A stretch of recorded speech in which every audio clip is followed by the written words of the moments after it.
It's another beautiful day on the porch. Time to read. We're still at Dante's Inferno. This is Canto 11. And as we've been doing, let's do some pre thinking about what's going to happen because if you're like me, I get very little out of the actual the actual poetry itself. It's very hard for me to decipher. So I'm imagining that it's difficult for you guys too. So let's see um, what I have here, and I looked it up, and now, like it's me, I've already lost it. What did I do with it? I've got the Iliad. Let's see. I know. I put it here. Okay, here we go. It's a pretty interesting. Canto 11 is taking us into the seventh circle of hell, and there's a really bad smell when you get there. It's coming up from the abyss, the big hole in the ground, in the like a ditch. Um, I am. There we go.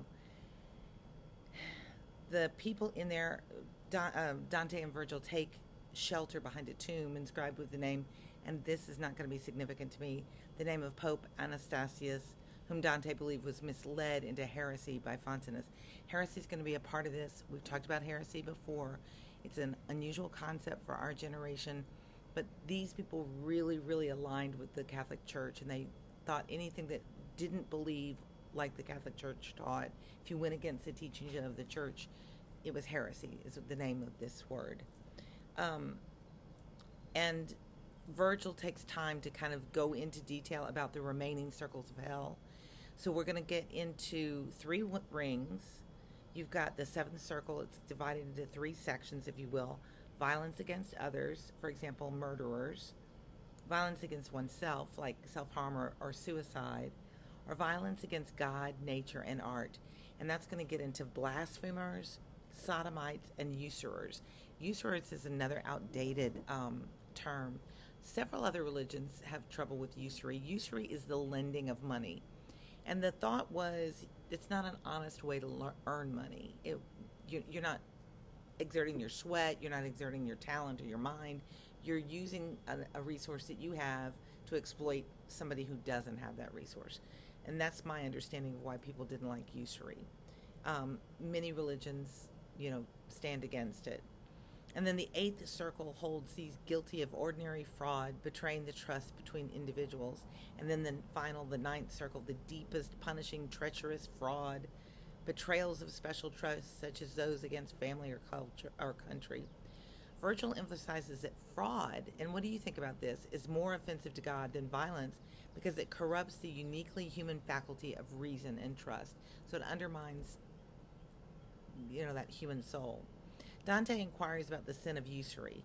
Virgil responds that usurers offend God by gaining wealth, as I said, not through labor or art, which are aligned with divine intervention, but by exploiting money itself, thus acting against nature and divine order. So here's that whole commercialism that, we in the West are so in love with. And then as dawn approaches, signaled by the rising constellation Pisces, so we get into some zodiac there, Virgil urges Dante to continue their journey into the deeper, more grievous circles of hell. So there's this idea, again, this Catholic idea that one sin is more significantly impactful than another. So let's now read Canto 11. No, that's not it. There we go. We at the margin of a lofty steep made of great shattered stones and circle bent, arrived where worser torments crowd the deep. So horrible a stench, that's that smell, and violent was upward wafted from the vast abyss. So wasn't that easier to understand in the summary? A bad smell is coming up from the hole in the ground. Behind the cover we for shelter went, of a great tomb where I saw written this, Pope Anastasius is within me thrust, whom the straightway Fontanus made to miss. Now on our course a while we linger must. The master said, that's Virgil, be but our sense resigned a little to it, and the filthy gust we shall not heed.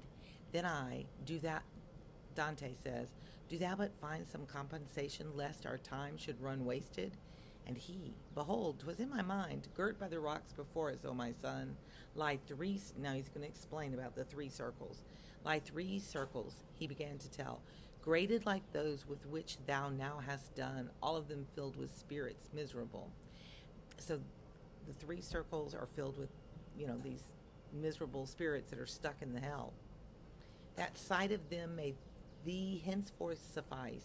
Hear how and wherefore in these groups they dwell, whate'er in heavens abhorred as wickedness has injury for its end in others' bane, by fraud resulting or in violent wise.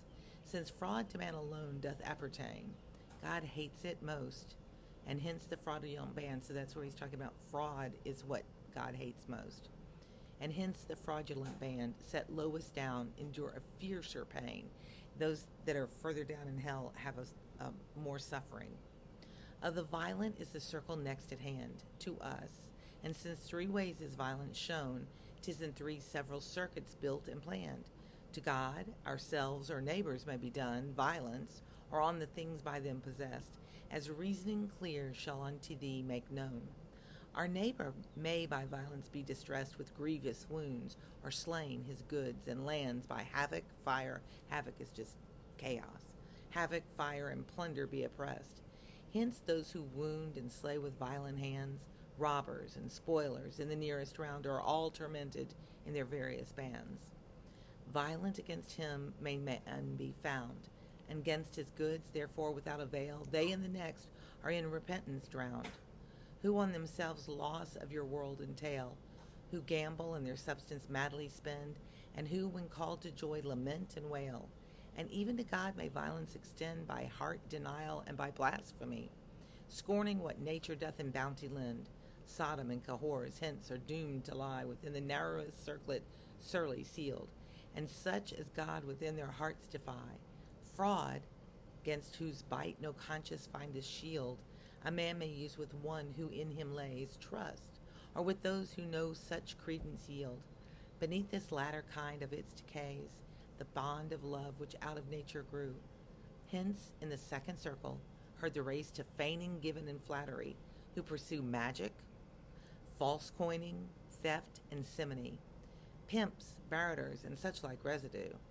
The other form of fraud makes nullity of natural bonds, and what is more than those, the special trust whence men on men rely, hence in the place whereon all things repose. The narrowest circle and the seat of dis, each traitor's gulfed in everlasting woes. Thy explanation, master, as to this is clear, I said, and thou hast plainly told who are the people stowed in the abyss.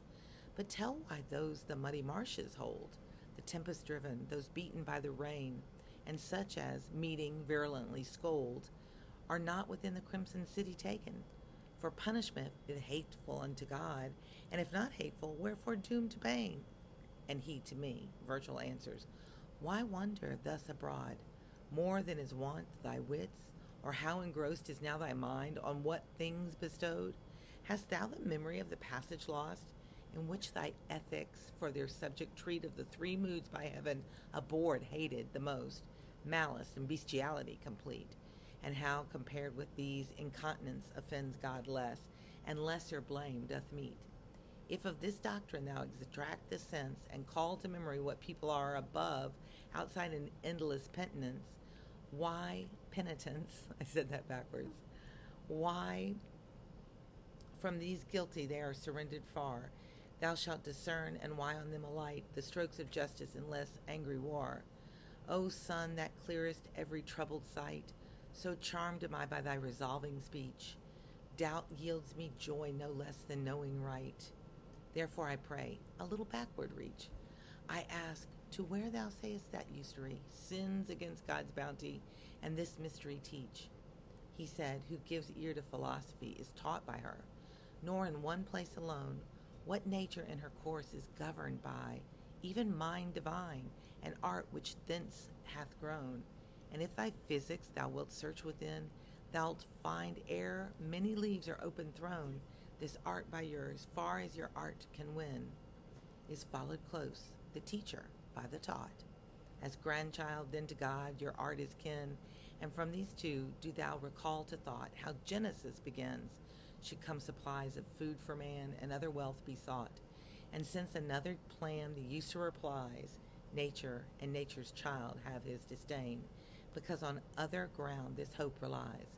But come, for to advance I now am fain. The fishes over the horizon line quiver, or Carus now stands all the wane, and further yonder does the cliff decline. How much did you get of that? I'm listening to the poetry and thinking I need to dig in. I would definitely need to look at these footnotes, the small circles. I would definitely look at the footnotes and see what the teacher's questions are. Be clear about what the teacher's looking for, so you know what to be looking for in the pieces. I appreciate you guys reading along. I'm not sure how many total cantos there are. If you know the answer, you can write it below, but there's certainly a Canto 12. So I hope you're watching me on Instagram. If you're not, follow me over there, and that'll tell you when I'm posting something new. I haven't figured out how to go live. The streaming doesn't seem to work for me since I've switched over to Best Tutor Friend 2. But one of the things I wanted to mention was my health and what I've been doing for my health. So I've recently been diagnosed with Parkinson's, and my kids and I were talking about that it would be fun, or it would be helpful maybe, to talk about how I'm fighting Parkinson's. And one of the things I'm doing is starting my YouTube channel up again. Sometimes that's where my fatigue, that's where I was off so long. The fatigue was really bad, but thankfully now I'm on 2 good medications, and I'm getting B12 shots, which is also a part of neurological load. So if you don't know much about Parkinson's, it's a neurological disease that is made worse by strain on the brain. And so I've really been learning how to take care of myself, how to be healthy through sleep hygiene and through good hydration and through good healthy eating, and by doing things like this. So if you're up against a challenge, don't be scared of it. Don't back down from it, but get educated about it and see what you can do proactively to take care of yourself.